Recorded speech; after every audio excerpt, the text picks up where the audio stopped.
what kind of shenanigans are we into today?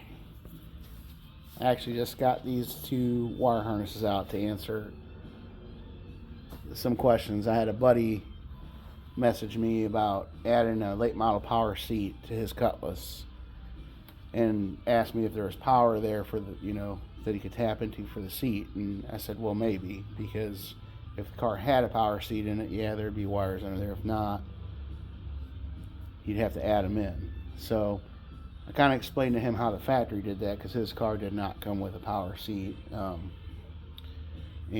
figured, since I had it in my mind, I'd make a little video, try to make it short, I guess. I'm a little long-winded, but make a video showing you guys how they added power accessories, because I think a misconception is, you got a different fuse box. Either, all the wires are always there, which is not the case, or you got a different fuse box for a high option car, which is not the case either. The fuse boxes are all made the same.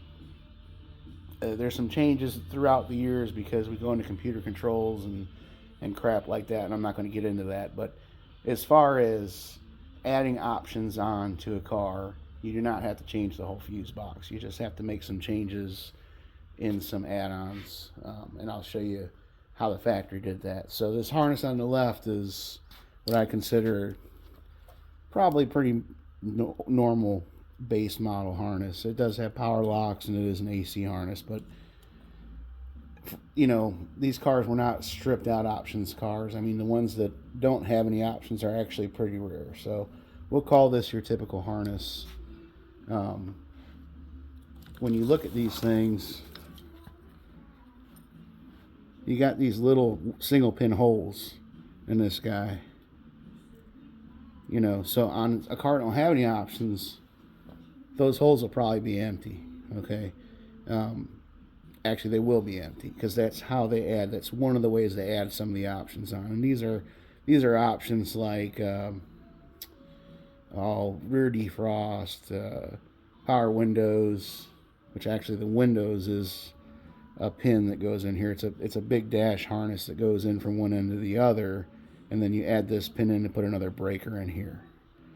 Okay, but just the different accessory options you have outside of like lighting and courtesy lights, stuff like that. So basically, if you're adding something to this thing, these are the best way to go. It's like a factory clean installation, and I'll show you how they did that on that other harness. But one thing I want to kind of mention is every harness you have is going to have these connectors in it. Okay, there's one here, and there should be one near the driver's right here. So see if I can bend this around here. These two guys, these are what I'm going to call a breakout connector. Okay, and that's where you get your courtesy lights, or if you have a console. Let's say you're going to put a console in a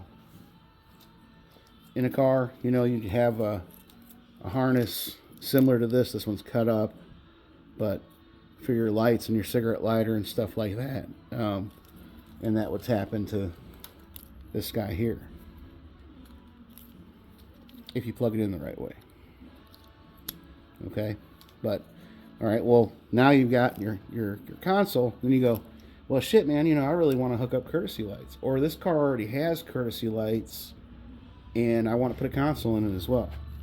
We got an answer for that. That's why we call this a breakout connector, because you can break out with all kinds of shit on it. So on this harness here, this would have been out of a little higher option car. It's got a courtesy circuit as well as a console circuit in it. So when you get to this, what I'll call the passenger side, which is probably more in the middle of the dash, breakout connector here, okay, we have this guy. And what this does is it enables you to plug this guy in, and it splits off. So it splits off to a couple of these connectors, you know, which one of them we have our courtesy lights plugged into. You know, and then this would be yet another another connection you could make. So now this has turned this into, you know, not only a, you know, a single battery or but battery and dash light circuit into a multi-circuit. Okay, so that's how they did that. You know, it was in every harness.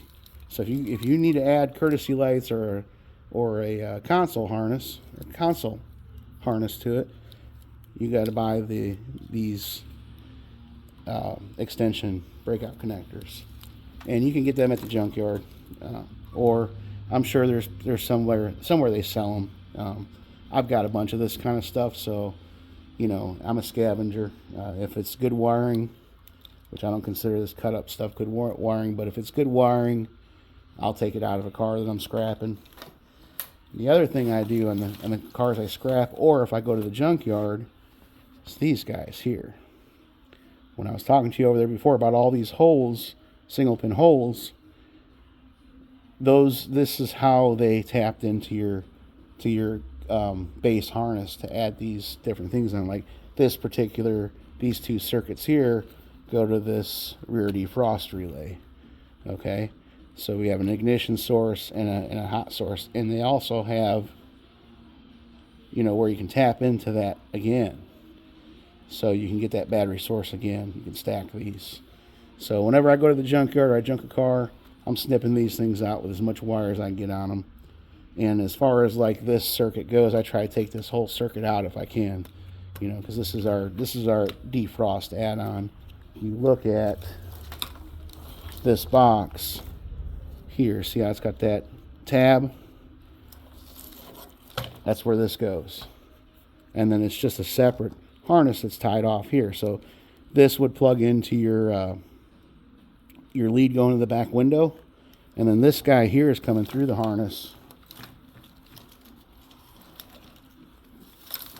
for the switch.